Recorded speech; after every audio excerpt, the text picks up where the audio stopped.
I know a man. He wears a badge. He said, "We all have numbers." Mine is stamped to a shield that I pin to my chest every morning as I watch my wife sleep. I know the only reason she can is because I came home the night before. My reward? Cold dinner on the stovetop. He said, "You know, this badge is a target. When I graduated from the academy, they didn't hand me a cape. They didn't tell me the perks of being a hero were things like sleeplessness, divorce, fatigue, paperwork, PTSD, having to dodge bullets just to secure good retirement benefits. They handed me a number. Do you know what it's like to walk around with a target over your heart?" Well, he thought, what if that target was your skin, and you couldn't take it off at the end of the day? I'm not saying it is, I'm saying maybe it feels like it every time you hear about another unarmed man killed by police brutality. As for me, I turn to my partner and say, maybe we need to do something differently. But in the locker rooms, I'm hearing jokes about stop and frisk. And at the morning brief, there are rumors about targeting minorities. Now, these cops, they're good people who had justice in their childhood dreams, who only want to come home so their husbands and wives could sleep peacefully. But where is peace?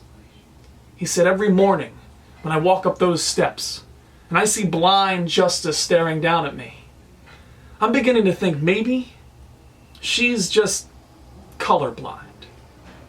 He said something happens when a gun is strapped to our hips, when we're told to uphold the laws but to make sure our quotas are met. A paradox persists. How can you uphold the laws without existing outside of them? He said, 2 of my brothers in blue were assassinated in the streets. Well, tonight, we'll book men who have seen their brothers assassinated in the streets. Why can't we see? We all want the same thing. We all have numbers, he said, but none of us want to be reduced to one.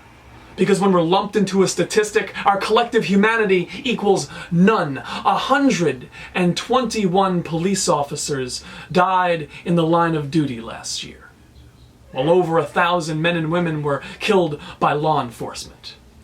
Now, I'm not saying it's simple. I'm not saying it's easy. In fact, I'm saying it's hard to reconcile what my higher-ups are telling me, avoid racial profiling, but they can't define suspicious activity. Meanwhile, the people in the community are suspicious of me. How can I protect the people if I can't protect them from me? He said, I've been questioning.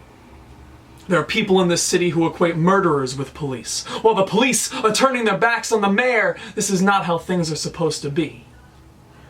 He said, every morning when I come home and I take that badge off my chest, the one that I wear honorably, I know I'm one of the lucky ones. Because we all just want to come home. We all want to know that our loved ones are safe. But for those who don't, he said, they're not just numbers. Every single one of us has to carry their names.